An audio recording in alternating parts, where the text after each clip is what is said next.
issue, but the funding behind all of this really does matter because the more funding we have in schools, the more support our kids can get. That's just the bottom line.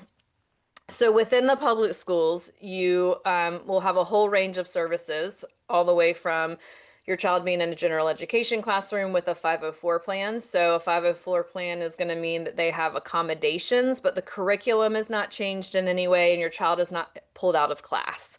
So the setting and the curriculum don't change, but they have things like extra time or a different way of sitting in their chair. I always think 504 is like just flexible stuff that a really great teacher is already going to be doing.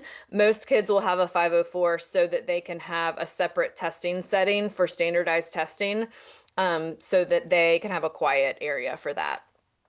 General education with IEP is going to be they could be pulled out of class, or the curriculum could be shortened in some way, like chunked or shortened. So you have to have an IEP to change the curriculum in any way or to remove a student from instructional time. But really, it's usually that they're getting instructional time in just another area. Often that means going from general education to special education in some sort of way. Now, special education is not a place, it is a service, but sometimes it is a place where they're going to a different classroom. Sometimes it is a person that's coming in and giving them support.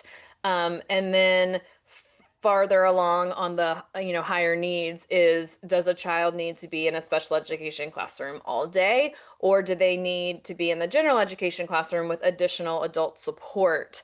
And that's what definitely costs more money to have more staff to do that. But there are many students, especially with high sensory needs or anxiety, that will lead to behavior in the negative behavior in the classroom, where we can prevent a lot of that with additional adult support. It's just a hard sell right now.